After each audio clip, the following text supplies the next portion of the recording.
असली हमारा स्वरूप कुछ और ही है, जो हमें सतगुरु बताते हैं, परमात्मा बता रहे हैं, भगवान बता रहे हैं कि इदम शरीरम क्षेत्र, ये शरीर क्या क्षेत्र है। तो ये जो रूप दिखाई देता है, शरीर दिखाई दे रहा है, ये शरीर क्षेत्र है, ये बाहर का रूप है, और इसमें जो अपना असली स्वरूप है, वो अपना असली चेहरा है, वो अपने आप का आपा है, वो अपने आप का स्वरूप है। तो इस शरीर को, अपने आप को जान लेना, अपने आप का बोध हो जाना ही क्षेत्रज्ञ माना जाता है। जो व्यक्ति जिस क्षेत्र में काम करता है, कोई खेत का काम करता है तो वो खेती के बारे में जानता है कि खेत को कितनी बार हकाना है, कितनी बार इसमें अड़ाई निकालनी है, कितनी बार निराई गुड़ाई करनी, फसल बोनी, किस समय में कौन सी फसल बोनी है, किस समय में पड़ाव करना है, किस समय खेत को खोदना है, ये सारी बातें उसको पता है। कोई लिखाई पढ़ाई जानता तो वो लिखाई पढ़ाई के बारे में जानता समझता है, उसका ज्ञाता हो।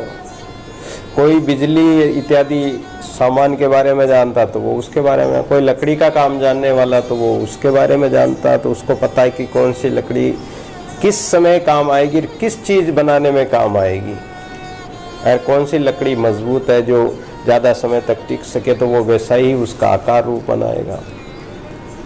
तो उसी प्रकार जिस क्षेत्र का जानने वाला वो क्षेत्रज्ञ कहलाता है, वो ज्ञाता कहलाता है। ऐसे ही हमारे इस शरीर रूपी क्षेत्र को जानने वाला क्षेत्रज्ञ कहलाता है।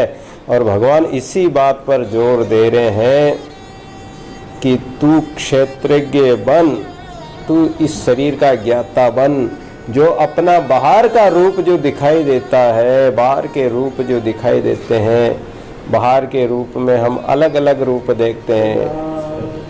हम बाहर के अलग अलग वर्ण देखेंगे कि ये काला है, गोरा है, या ये ब्राह्मण है, क्षत्रिय है, या वैश्य हैं, या शूद्र हैं।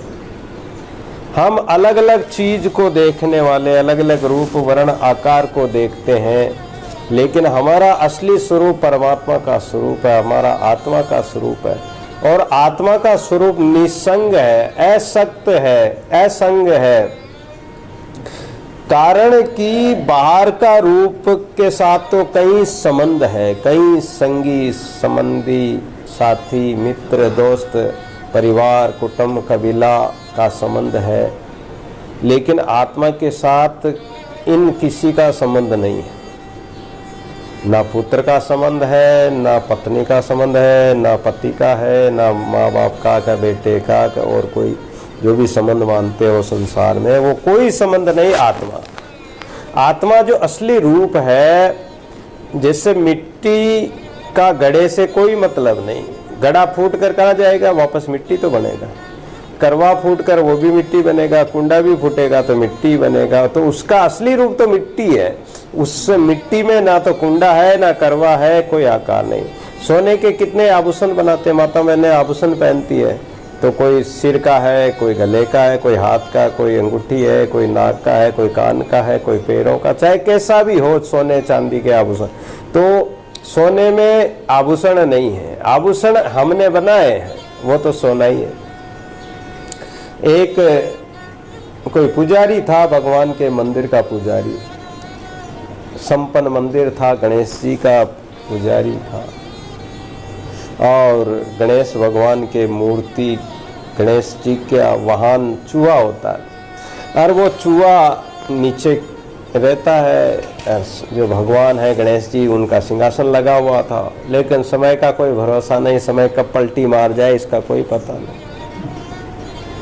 तो समय बदला, उस समय संपन्नता थी, संपत्ति थी, खूब लोग पूछते थे, खूब भेंट पूजा आती थी, लेकिन समय आया और धीरे धीरे भेंट पूजा कम हो गई और गरीबी आ गई, पुजारी के खाने के लाले पड़ने लगे, अकाल पड़ गया, लोग गांव छोड़कर चले गए। तो उसने सोचा कि अब क्या करें, अब खाने के लिए कुछ तो उपाय करना चाहिए। तो वो जो मरता क्या न करता गणेश जी की मूर्ति को, और जो गणेश जी का जो वाहन चूहा उसको दोनों को उठाया, दोनों सोने की मूर्ति थी, और उठाया और उसको एक सुनार के पास गया।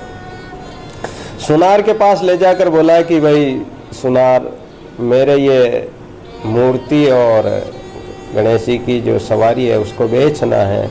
अरे महाराज आप क्यों बेच रहे हो? अरे भाई क्या करूं, जब काल ही पड़ गया, खाने को ही कुछ नहीं तो क्या करूं, इसको बेच कर ही खाऊंगा।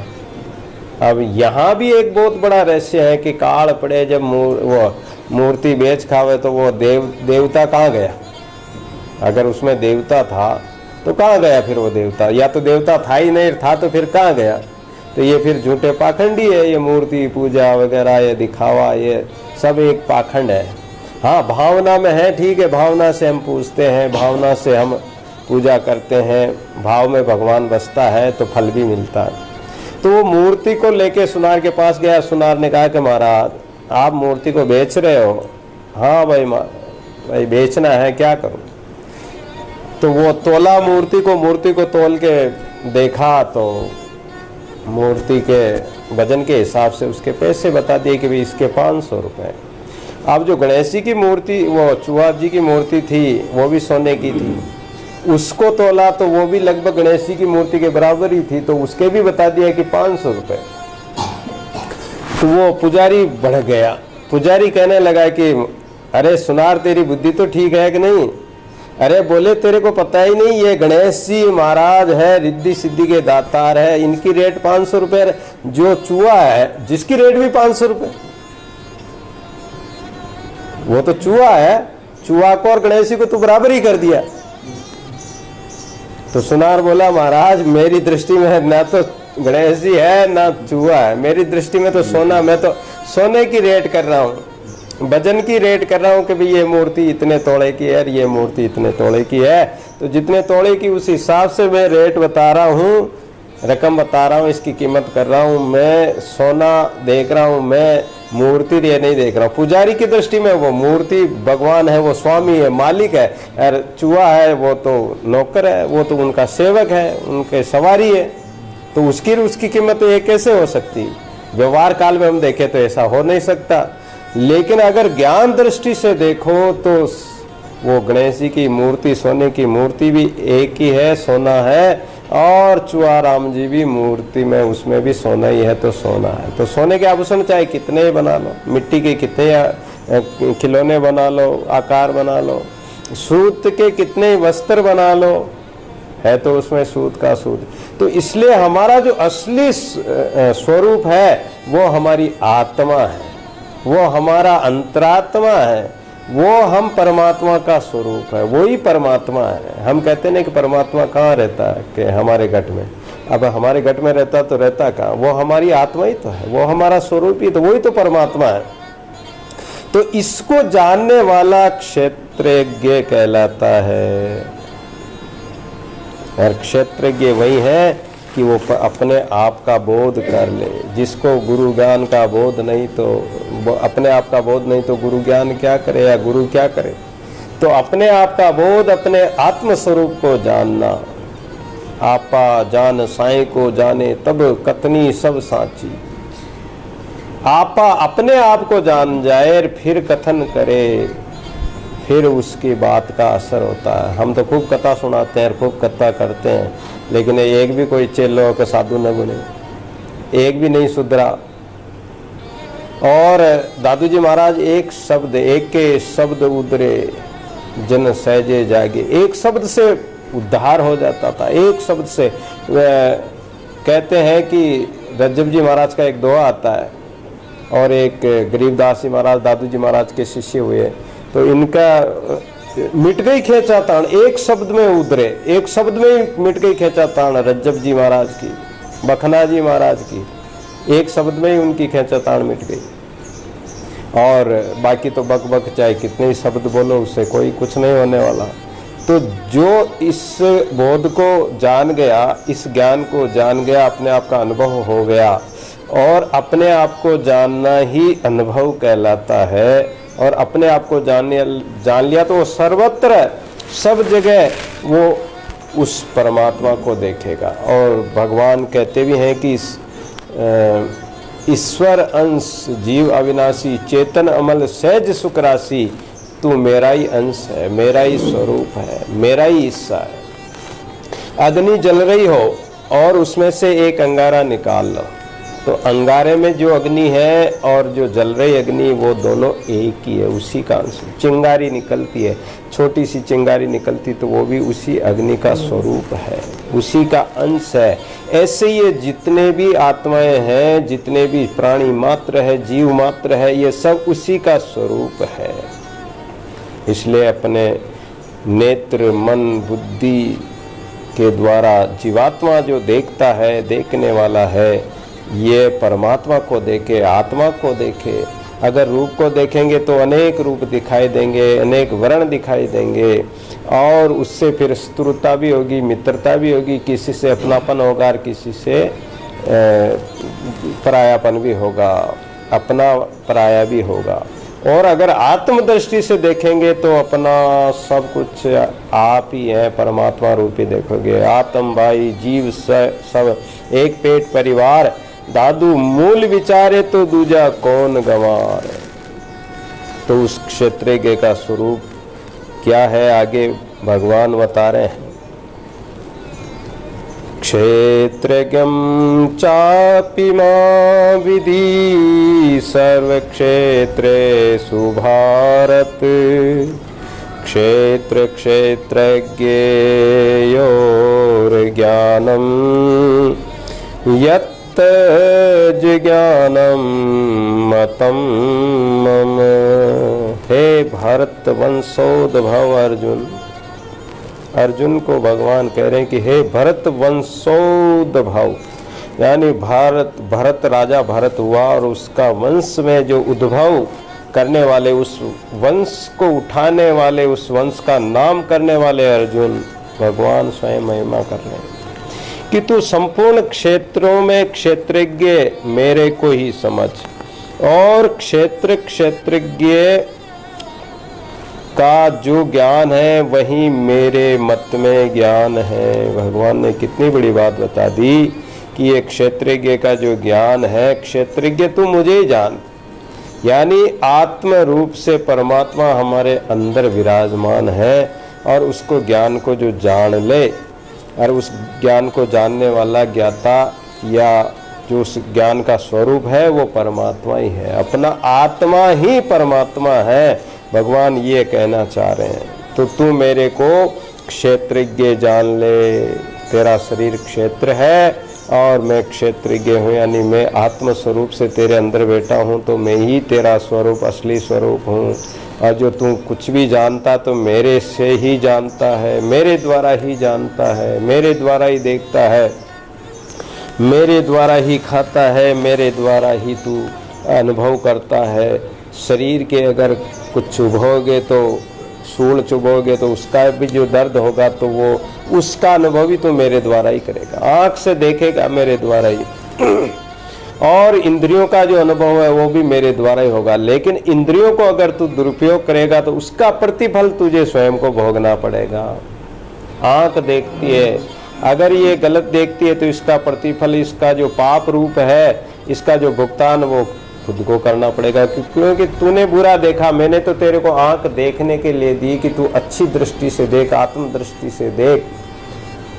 और कानों से अगर तू गंदे गीत सुनेगा, गंदी बातें सुनेगा तो ये भी तेरा पाप है, तेरे कान गंदे हो जाएंगे। वाणी से अगर तू किसी की निंदा करेगा, किसी का तिरस्कार करेगा, अपमान करेगा तो ये भी तेरे पाप हो जाएगा।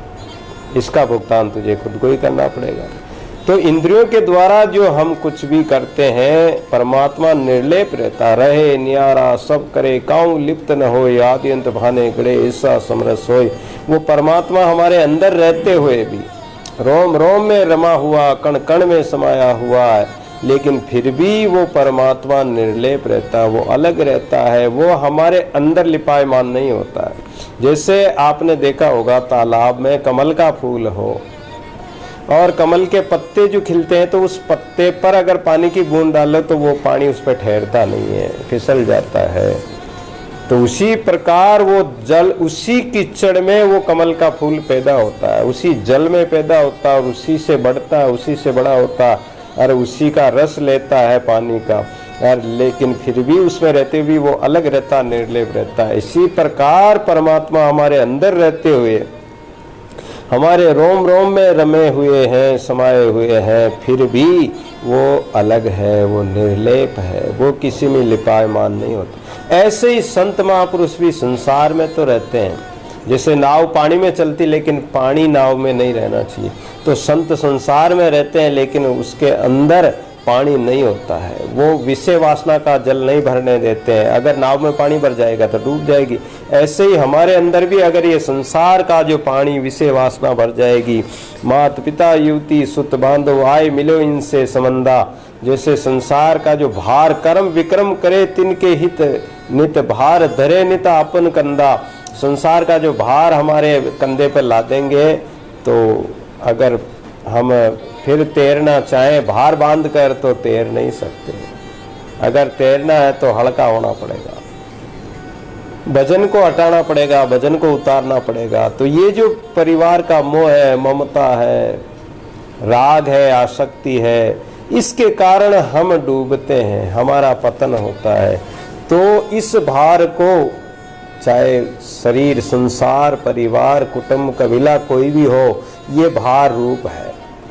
लोहे की नाव है और उस पर ला दिया सार, अगर लोहे की नाव बना रखी और उस पर लोहा भर दिया तो वो डूबेगी, वो तैरेगी नहीं। ऐसे ही हमारा ये शरीर तो वैसे भी विषय वासना से बना हुआ है और ये मृत्यु लोक में है। अधमते अधम अधमते नारी तामे मति मंद में गंवारी, सबरी ने कहा कि प्रभु हमारा ये अधम शरीर है, अधम जाति में हमने जन्म लिया, भील जाति में जन्म लिया और ऊपर ते अधम ते नारी, और शरीर नारी का शरीर बनाया है, तो हम तो हमारा तो उद्धार होना ही मुश्किल है। भगवान ने कहा कि भामिनी तुम चिंता मत करो, जिसके हृदय में अगर मेरा चिंतन होता है, मेरा ध्यान होता है और वो संसार का मोह त्याग कर मेरे प्राण हो जाता, तो मैं उसको सर्व पापों से मुक्त कर देता हूँ, उसका मोक्ष कर देता हूँ। तो हम तो तर नहीं सकते हैं लेकिन भगवान की कृपा से तर सकते हैं। तो हमारे अंदर ये भार नहीं होना चाहिए, हमारे अंदर ये राग आसक्ति और मोह ममता जो है, इस भार को हटाना है। और इस भार को हटाओगे तो आप हल्के हो जाओगे। इंद्रियों के जो विषय वासना है, शब्द स्पर्श रूप रस और गंध है, इन विषय वासनाओं को त्यागोगे, इन विषय वासनाओं से अलग हटोगे, जब ही उस परमात्मा के दरबार में प्रवेश कर सकते हैं। क्योंकि परमात्मा सूक्ष्म है, सूक्ष्म माइले तिनका कीजिए त्याग।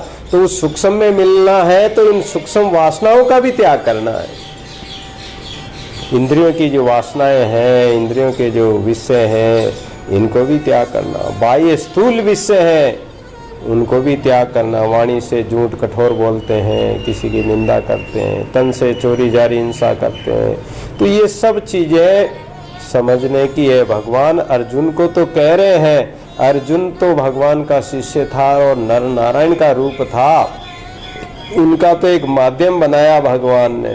भगवान हम लोगों को समझाने के लिए, हमें अपने आप को बताने के लिए भगवान सचेत कर रहे हैं। आगे फिर भगवान कहने लगे, तत्क्षेत्रम यच्च याद्रक च यद विकारयतश्च यत् स च यो यत् प्रभावश्च तत्समासेन में शृणु। वह क्षेत्र जो है, जैसा है, जिन विकारों वाला है और जिससे जो पैदा हुआ है, तथा वह क्षेत्रज्ञ भी जो है और जिस प्रभाव वाला है, वह सब संक्षेप में मेरे से सुन। भगवान कह रहे हैं कि जो क्षेत्र है वो कैसा है, उसमें क्या क्या विकार है और वो कैसे पैदा होता है, वो भी मेरे से सुन। और जो क्षेत्रज्ञ मेरा जो आत्मस्वरूप मैं हूँ, जो प्रभाव वाला हूँ, तो वो भी मेरे से तू जान ले, ज्ञान कर ले। संत शास्त्र गुरु परमात्मा यही तो बता रहे हैं, हमें यही तो बताते हैं। अब क्षेत्र विकार वाला जैसा तो हम देख ही रहे हैं कि ये शरीर ऐसा आकार का, 2 हाथ पैर है, माथा है, कान है, नाक है, ये तो हम बाह्य रूप तो हम सभी देखते हैं, सभी जानते हैं। लेकिन इसका जो विकार है, इसके जो विषय है वो क्या है, वो भी भगवान स्वयं बता रहे हैं कि ये शरीर 6 विकार वाला होता, खट विकार वाला होता है, खट विकार। और खट विकार क्या है? शरीर पैदा होता है, छोटा होता है, बढ़ता है, फिर बुढ़ापा आता है ना। कोई चाहे कितना ही मोटा शरीर हो किसी का, अगर बुढ़ापा वो उम्र पूरी उम्र होती है तो उसका शरीर धीरे धीरे सिकुड़ने लग जाता है। उसके शरीर में जो हमारा जो शरीर है, चमड़ी जो अभी कसी हुई चमड़ी है, ढीली नहीं है, तो सौष्ठव है, शरीर में ताकत है, लेकिन धीरे धीरे बुढ़ापा आता तो शरीर की ताकत शक्ति क्षीण होती जाती है, चमड़ी ढीली पड़ जाती है, चमड़ी में सड़ पड़ जाते हैं। शरीर में जो मांस बढ़ा हुआ होता वो मांस भी धीरे धीरे खत्म हो जाता है, केवल हड्डी मात्र ढांचा रह जाता। तो शरीर का बढ़ना घटना, और शरीर जन्मता है, मरता है, ये भी इसके विकार है। तो इस प्रकार शरीर के ये विकार हैं, और इन विकारों के कारण ये आवागमन के चक्कर में पड़ा रहता है। तो इन विकारों, और ये पैदा भी होता है, तो हम कहते हैं, दादू जी महाराज ने कहा कि हम मरण मीत उन संग पठाए, हम तो मरने को आए। जीव कोई अमर नहीं रह सकता, ये शरीर अमर नहीं रह सकता है। कोई भी प्राणी मात्र, और सूर्य चंद्र पृथ्वी, ये 5 तत्व का जो आकार दिखाई देता ब्रह्मांड में, कोई भी अमर नहीं, सब बदल रहे हैं, सब नाश की ओर जा रहे हैं। नाशवान ये जड़ जगत है, नाशवान ये शरीर है, नाशवान ये संसार है, लेकिन इसमें रहने वाला परमात्मा अजर है, अमर है। तो भगवान कहते हैं कि वो मैं हूँ, और वो मेरा ही प्रभाव है, जिससे ये शरीर चलता है, हिलता है, खाता है, बोलता है, तो ये मेरा ही प्रभाव है। लेकिन जो क्षेत्रज्ञ, मेरा जो स्वरूप है, असली स्वरूप, वो उत्पत्ति विनाश रहित है। ये सबसे बड़ी बात है। दादू जी महाराज ने कहा कि अविनाशी के आश्रय जरावर की ओर, दादू सरने सांच के कदेन लागे चोट। मेरा स्वरूप, असली स्वरूप क्या है? अविनाशी है।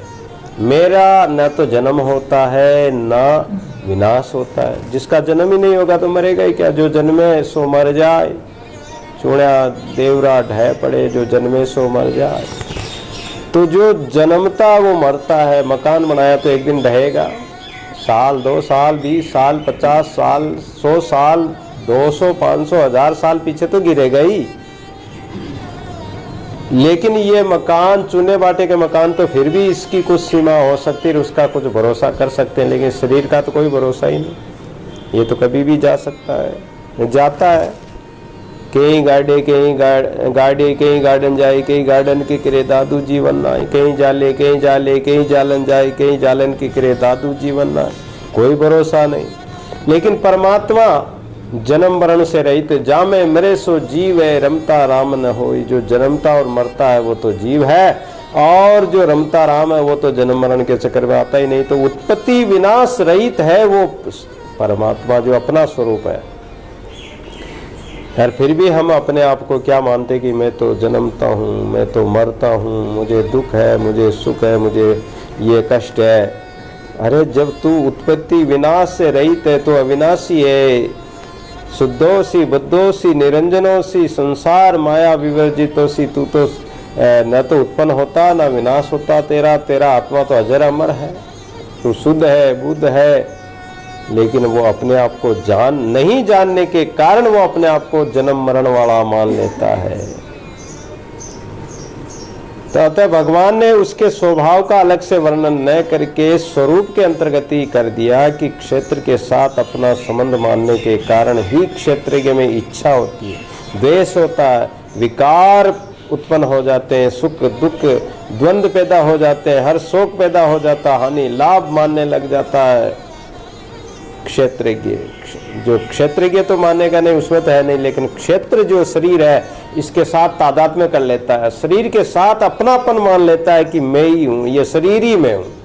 शरीर को ही मान लेता है कि मैं, ये शरीर जो दिख रहा है यही मैं हूँ। इस कारण से सुख दुख होता है, इस कारण से राग द्वेष होता है। महात्मा बुद्ध रास्ते में जा रहे थे, किसी ईर्ष्यालु ने गालियां देना प्रारंभ कर दिया।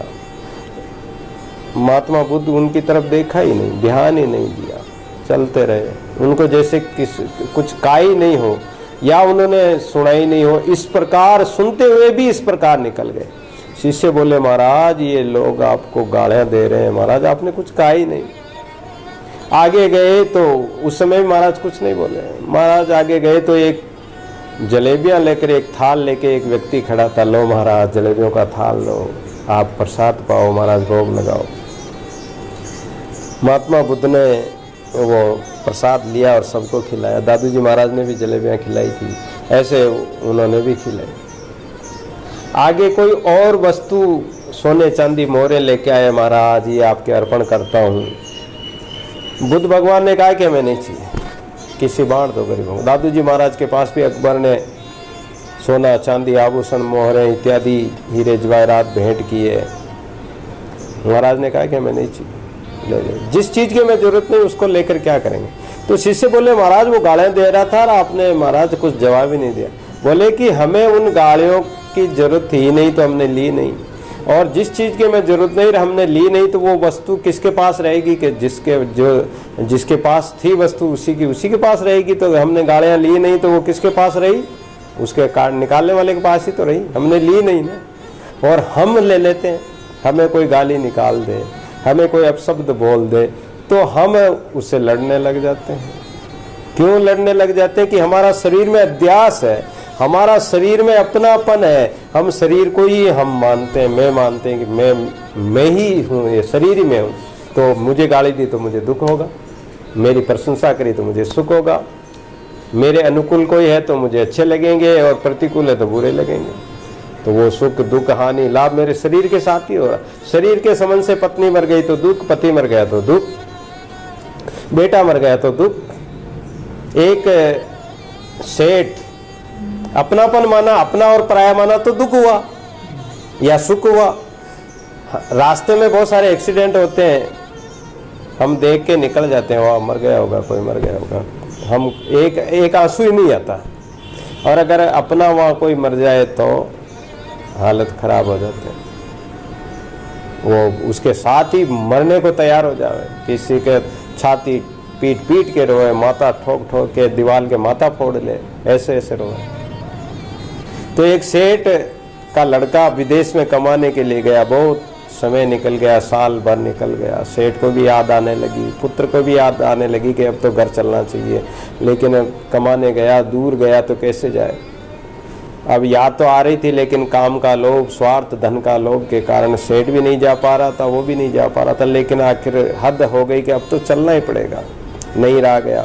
तो सेठ वहाँ से निकला और उधर से लड़का भी निकला। रात्रि में कोई शहर में एक धर्मशाला में रुके। धर्मशाला में रुके तो सेठ का लड़का एक अलग कमरे में था और सेठ अलग कमरे में। अब रात में रुके तो क्या पता कि सेठ किस कमरे में और बेटा किस कमरे में, और किसको पता कि मेरे पिता इसमें और मैं, और उसके सेठ को भी क्या पता कि मेरा बेटा इसमें, बेटे को भी क्या पता मेरे पिताजी इसमें। अब रात्रि में उस लड़के के पेट में दर्द हुआ, कोई भोजन वोजन किया और कोई बाहर जाते हैं तो खान पान का फर्क पड़ ही जाता है, तो दर्द हुआ और रात्रि भर चिल्लाता, अरे मरा रे, अरे मरा रे, अरे दुख पा रहा हूँ रे, अरे कोई मेरा इलाज करो रे। लेकिन वहाँ कौन करे, यात्री का कौन करे? अपना हो, कोई साथी हो तो कोई इलाज करा दे, दूसरा कौन संभाले? तो वो दर्द के मारे कर रहा था, रात भर कराते रहा। सेठ की नींद खुल गई कि अरे भगवान, ये कौन दुष्ट व्यक्ति आ गया जो मेरी नींद हराम कर दी, न तो सोता न मेरे को सोने देता। अरे तू मरी जा, मर जाता तो ठीक था, शांति से तो सोता मैं। अब सेठ को क्या पता मेरा बेटा। प्रातः काल वो बेचारा कराते कराते उसके पेट में इतना अधिक दर्द हुआ कि वो दर्द के मारे मर ही गया। आप प्रातः काल जब वो धर्मशाला का मालिक था, उसने कहा भाई तुम्हारा समय होगा, बाहर निकलो। तो अब निकले कौन, वहाँ तो जो निकलना था वो तो बाहर निकल चुका था।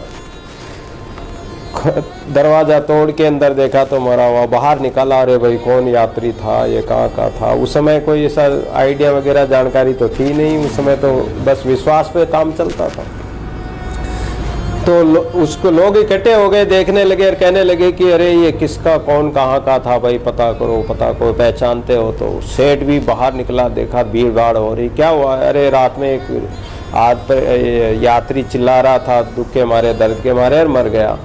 पास में जाके देखा तो अरे ये तो मेरा बेटा, हाय हाय करके रोने लगा, अरे मेरा बेटा, अरे मेरा बेटा, मुझे पता होता तो मैं दवाई कराता, इलाज कराता, पैसे से तोल देता डॉक्टर को, लेकिन इलाज कराता, मुझे क्या पता कि मेरा ही बेटा। अब मेरा अपना समझा तो रोने लगा। तो अपना पराया समझते हैं जब सुख और दुख होता है, और इस शरीर का संबंध है।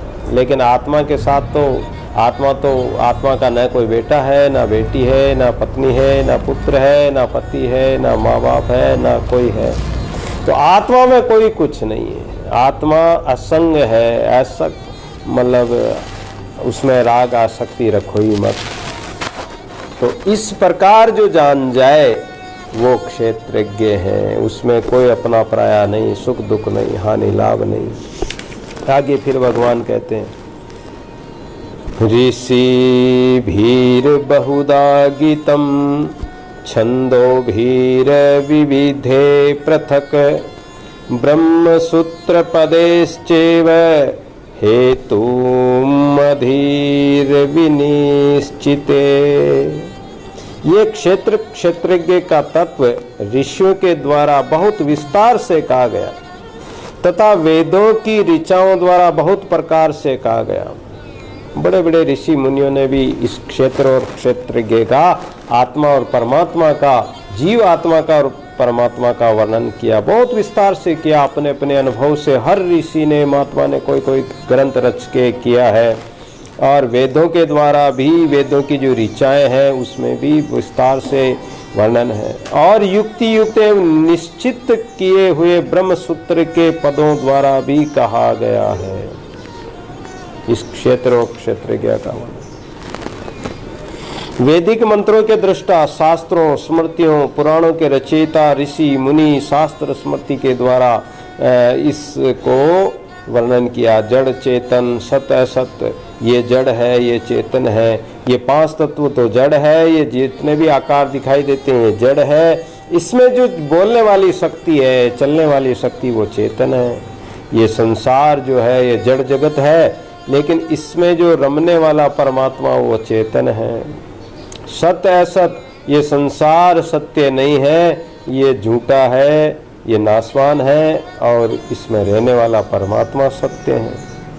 साईं मेरा सत्य है, निरंजन निराकार, परमात्मा ही सत्य है। जो रोम रोम में वो राम है, और जो राम ही है, जो रोम रोम में रमने वाला वही सत्य है। जो सत्य है, जिसका त्रिकाल में भी, तीनों कालों में, भूत भविष्य वर्तमान में जिसका बाध नहीं होता, जिसका नाश नहीं होता, वही त्रिकालाबाधित सत्य परमात्मा, सत्य राम। इसलिए सत्य राम बोलते हैं दादू जी महाराज, इसलिए सत्य राम कहते हैं कि सत्य है वही राम है, और राम है वही सत्य है, इसलिए सत्य राम बोलते हैं। कोई सतनाम साक्षी बोलते हैं, कोई साई बंदगी बोलते हैं, कोई क्या बोलते हैं, लेकिन कहने का तात्पर्य वही है कि वो सत्य परमात्मा को ही बताते हैं। शरीर शरीरी, शरीर नाशवान है, शरीरी जो इसमें आत्मा है वो अजर अमर है। देह और देही, ये शरीर भी देह को ही शरीर कहते हैं, और इसमें देही आत्मा वो सत्य है। नित्य अनित्य, नित्य परमात्मा है, अनित्य संसार है। तो इन शब्दों से बहुत विस्तार से वर्णन किया गया। ऋग्वेद में, यजुर्वेद में, सामवेद में, अथर्ववेद में भी, संहिता और ब्राह्मण भागों में भी, मंत्रों में जो ऋचाएँ हैं उसमें भी भिन्न भिन्न तरह से समझाया गया है, और सूत्रों द्वारा भी समझाया गया है। महाभूतान्यंकारो बुद्धिर्व्यक्तम् एव च इंद्रियाणि दशेकं च पंच चेन्द्रिय गोचरा। मूल प्रकृति, समष्टि बुद्धि महतत्व, समष्टि अहंकार, 5 महाभूत और 10 इंद्रियां, एक मन तथा 5 इंद्रियों के 5 विषय, ये 24 तत्वों वाला क्षेत्र है। और एक इसमें आत्म तत्व और मिला लो तो 25 हो जाते हैं, और ये 25 प्रकृति भी कहलाती है। तो अव्यक्तमेवच, परमात्मा अव्यक्त है, कारण कि वो व्यक्ति तो है नहीं जो उसका वर्णन कर दें कि परमात्मा के 2 हाथ है, 2 पैर है, एक माता है। ये जो सगुण साकार में वर्णन करते हैं कि भगवान वंशी विभूषित करान निर्दावा, भगवान ने वंशी धारण कर रखी है, हाथ में गदा ले रखी है, या धनुष बाण ले रखा है, या और कौस्तुभ की गदा ले रखी है, और माला धारण कर रखी है। इस प्रकार भगवान का स्वरूप वर्णन करते हैं। मुकुट धारण कर रखा है, मोर मुकुट है कि वो है, सारा वर्णन सगुण साकार का है। भावना से भगवान प्रकट हुए, उनके रूप का वर्णन कर दिया। लेकिन जो मूल परमात्मा है, निरंजन निराकार, उसमें ये कोई आकार है ही नहीं। वो अव्यक्त है, उसको व्यक्त कर ही नहीं सकते। वाणी उसको कह नहीं सकती है, मुख के द्वारा उसको वर्णन नहीं कर सकते हैं, और बुद्धि भी उसकी तुलना नहीं कर सकती है। बुद्धि उसके पास पहुंची नहीं, वो तो लौट जाती है। मन वाणी बुद्धि यहीं तक रहते हैं, बुद्धि भी वहाँ नहीं पहुंच पाती है। बुद्धि बल था कि वचन न पहुंचे ताई। एक भजन में आता है कि हमसे दूर रही गति तेरी, तुम होते से तुम ही जानो कहाँ बपुरी मति मेरी। मति कहते हैं बुद्धि को, तो हमारी बुद्धि वहाँ कहाँ पहुंचेगी। बुद्धि बल था कि बुद्धि का बल भी थाक जाता है। मन ते आगम दृष्टि अगोचर, मन भी थाक जाता, वो मन वाणी बुद्धि से अगम अगोचर है, वहां पूछेगा नहीं। तो परमात्मा का जो स्वरूप है, मूल प्रकृति है और अहंकार, ये पद समष्टि अहंकार का वाचक है। अहम भाव भी कहते हैं इसको। ये 5 महाभूत का कारण होने से ये अहंकार प्रकृति है, और बुद्धि का कार्य होने से ये विकृति है। तात्पर्य यह है कि अहंकार प्रकृति विकृति है। तो ये 5 महाभूत जो है, 5 तत्व है, पृथ्वी जल तेज वायु और आकाश, ये 5 महाभूत बताए।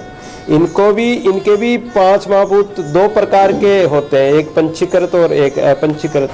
तो एक महाभूत के 5 विभाग होकर जो मिश्रण होता है, उसको पंचीकृत महाभूत कहते हैं। इन 5 महाभूतों के विभाग न होने पर इनको अपंचीकृत महाभूत भी कहते हैं।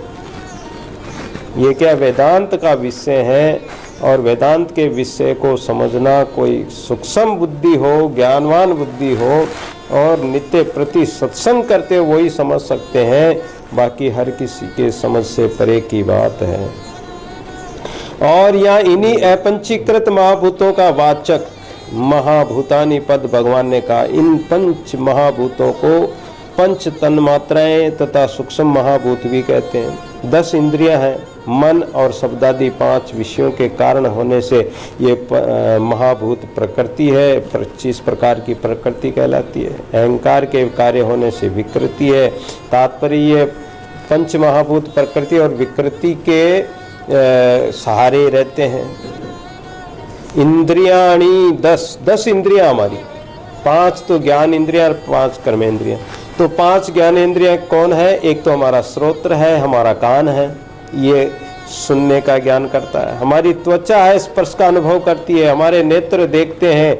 और रसना जो है, हमारी जीभ है, ये स्वाद का अनुभव करती है। हमारा घ्राण, हमारा नाक है, ये सूंघने का काम करता है। तथा वाक, पाणी, पाद, उपस्थ और पायु, ये हमारे 5 कर्मेंद्रियां हैं। वाक हमारे जो वाणी निकलती है मुंह के द्वारा, और पाणी ये हाथ, पाद हमारे चरण, उपस्थ और पायु, ये 5 कर्मेंद्रियां हैं। इन इंद्रियों के अपंचीकृत महाभूतों से पैदा होने से तथा स्वयं किसी का भी कारण न होने से केवल विकृति ही है। तो अपंचीकृत महाभूतों से पैदा होने से, स्वयं किसी का भी कारण न होने से मन केवल विकृति है, यानी मन में विकृति आती है। मन प्रकृति के साथ जुड़ जाता है तो इसमें विकृति आ जाती है, और विकृति आते ही इसका असली रूप तो परमात्मा के साथ, परमात्मा को स्मरण करना था और उसी के साथ जुड़ना था, उसी के स्मरण में, भजन में लगना था, लेकिन ये लगता नहीं, इसमें विकृति आ जाती है और ये पदार्थों को ही अपना मानने लग जाता है। फिर हमारी जो ज्ञानेंद्रियां हैं, 5 इंद्रियां हैं, इन इंद्रियों के भी 5 विषय हैं। शब्द है, स्पर्श है, रूप है, रस है, गंध है, 5 महाभूतों के, और इनके अलग अलग ये विषय भी आ गए। अपंचीकृत महाभूतों से पैदा होने से और स्वयं किसी के भी कारण न होने से 5 विषय केवल विकृति है। तो इसलिए निष्कर्ष ये निकला कि ये 5 महाभूत, अहंकार, बुद्धि, ये 7 प्रकृति विकृति है। मूल प्रकृति केवल प्रकृति है, और 10 इंद्रियां, 1 मन और 5 ज्ञानेंद्रियों के विषय, ये 16 केवल विकृति है। इस प्रकार ये 24 तत्वों का हमारा ये शरीर माना गया है। अब ये क्या ज्ञान की बात है, इसमें गहन बुद्धि होती है और गहन विचार द्वारा ये विषय समझ में आता है। इच्छा द्वेष सुखम दुखम संगातश्चेतना धृति एतत् क्षेत्रम समासेन सविकारम उदाहृतम। इच्छा द्वेष सुख दुख संगात चेतना और धृति, इन विकारों सहित ये क्षेत्र संक्षेप से कहा गया। अब इस क्षेत्र के, क्षेत्र शरीर को कहते हैं, ये ध्यान रखना। तो ये जो क्षेत्र क्या हमारा शरीर है, और इस शरीर में कभी हमें इच्छा होती है, कभी किसी से द्वेष होता है, कभी सुख होता है, कभी दुख होता है, कभी संगात होता है, कभी चेतना होती है। संगात क्या क्या होता है? संगात में समझते हैं, जैसे मूर्छा आ जाना या बेहोश हो जाना या सन्निपात अवस्था आ जाना, ये संगात होता है। तो ये हमारे शरीर में होते हैं। इच्छा अमुक वस्तु मिल जाए, अमुक व्यक्ति मिल जाए, ये इच्छा होना, कामना होना। और कामना अगर पूरी नहीं हो तो क्रोध आता है, क्रोध होता है, क्रोध में हमारी बुद्धि भ्रष्ट हो जाती है, बुद्धि से सर्वनाश हो जाता है। इसलिए इच्छायाम परम दुखम, भगवान गीता में और भी जगह कहा है कि इच्छायाम परम दुख, इच्छा करोगे तो दुख उठाना पड़ेगा। एक बार महात्मा बुद्ध एक नदी में, रेत में एक तकिया बनाकर सो रहे थे, रेत का ही तकिया बनाकर सो रहे थे। कुछ माताएं निकली, कहने लगी कि ये मोटा तो कुछ करता ही नहीं है, पड़ा रहता है, देखो कैसे सो रहा, मस्त होके सो रहा है। अब बैठे हो गए तो अरे ये देखो बैठा बैठा कुछ नहीं करता, बैठा रहता। अब बताओ संसार को कैसे पार पड़े, कोई क्या कहता, कोई क्या कहता। तो एक दिन महात्मा बुद्ध ने पूछ लिया कि बोलो भाई फिर मैं क्या करूं? अरे महाराज यहाँ पड़े रहते हो, बैठे रहते हो, कुछ किया करो, कर्म किया करो। क्या कर्म करो भाई? महाराज हम भी मजदूरी जाते हैं, नरेगा में जाते हैं। उस समय नरेगा नहीं चलता था, लेकिन मजदूरी मिट्टी डालने जाते हैं, पत्थर डालने जाते हैं, खेतों में काम करने जाते हैं, मकान बनाने जाते हैं। तो तुम भी काम करो भाई, पैसा मिलेगा। फिर क्या करोगे? फिर महाराज बढ़िया नाज पानी लाना, बढ़िया खाने पीने की चीज़ें लाना। फिर क्या करोगे? फिर बढ़िया मकान बनाना, मकान बना के उसमें बढ़िया, और फिर शादी कर लेना, फिर बाल बच्चे हो जाएंगे, फिर क्या होगा? फिर बूढ़े हो जाएंगे, फिर क्या करो? फिर आराम से सोना। तो अब पहले मैं आराम से सो रहा हूँ, इतना परिश्रम करके, इतनी मेहनत करके, इतना कष्ट उठा के फिर मैं सोऊंगा, फिर आराम करूंगा, तो पहले ही सो रहा हूँ मैं। तो ये इच्छा बढ़ती जाती है, इच्छा कभी कम नहीं होती है, और दुख का कारण है इतना। अब जो चीज़ मुझे इच्छा होगी कि ये चीज़ पाना, तो उसके लिए मैं परिश्रम करूंगा, भागा दौड़ी करूंगा, दौड़ भाग करूंगा, और न जाने कितना कितना। ये सारा संसार इच्छा के पीछे तो भाग रहा है, कामना के पीछे तो भाग रहा है। कोई सिपाही बन रहा तो वो चाहे गोली खा रहा तो भी उस धन कमाने के लिए, परिवार पालने के लिए खा रहा। कोई कहाँ पहाड़ों में दवाई बूटी लेने जाता है और गिर जाता है, वो भी इच्छा कामना के लिए कर रहा है। कोई संसार में जो भी काम कर रहा है वो सब इच्छा के लिए करते हैं। जिसके पास 10 रुपए है तो वो 20 की इच्छा करता है। जो 10 20 50 भय सत होई हजारन लाख मंगेगो, कोटि अरब खरब असंख्य पृथ्वीपति होने की चाह जगेगी। स्वर्ग पाताल को राज करूं तृष्णा अधिक अति आग लगेगी। सुंदर एक संतोष बिन सट तेरी तो भूख न क्यों ही बगेगी। जिसके पास 10 रुपए तो वो चाहता है कि 20 हो जाए, 50 हो जाए, 1000 हो जाए। 1000 है तो वो चाहता है कि करोड़ अरब खरब हो जाए, तो फिर कहना ही क्या। और इतने हो गए तो पृथ्वी का राज कर लो, और पृथ्वी का राज मिल गया तो कि स्वर्ग पाताल का भी राज कर लो, तो बहुत बढ़िया रहे। इच्छा कभी रुकेगी नहीं। इच्छा ही मूल विकार का कारण है। इसलिए भगवान कहते हैं कि इस शरीर को जानना है तो इच्छा को त्यागो। द्वेष, अपना पराया मान लिया तो द्वेष होगा, अपना है तो राग होगी, और पराया मान लिया, द्वैत मान लिया, भगवान से अलग मान लिया, अपने से अलग मान लिया तो द्वेष होगा। संत महापुरुषों में द्वेष भाव नहीं होता तो शेर बिल्ली, कुत्ते बिल्ली को भी साथ रख लेते हैं, गाय और शेर को साथ रख लेते हैं, और वो भी द्वेष नहीं करते हैं, क्योंकि उनमें द्वेष है ही नहीं तो वो दूसरे से द्वेष नहीं करेंगे। द्वैत भाव है ही नहीं, वो आत्मस्वरूप मानते हैं। सुखम, कुछ चीज अनुकूल चीज मिल जाए तो सुख मिलेगा, अच्छी चीज मिल गई, अपने उपयोग की चीज मिल गई तो सुख होगा, और अगर प्रतिकूल मिला तो दुख होगा।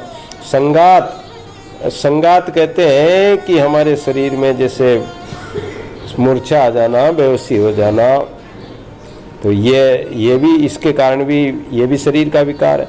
चेतना, कभी चेतन होके और शरीर में स्फूर्ति होके वो हर प्रकार के कार्य करता है, और हमारे जो चेतना, हमारे जो शरीर में चेतन शक्ति है जिसके सहारे से हम जीवित हैं, हमारे प्राण चल रहे हैं, और हमारी चेतना नष्ट हो जाएगी, प्राण नष्ट हो जाएंगे, बंद हो जाएंगे तो हमारी चेतना शक्ति खत्म हो जाएगी, निष्प्राण हो जाएंगे।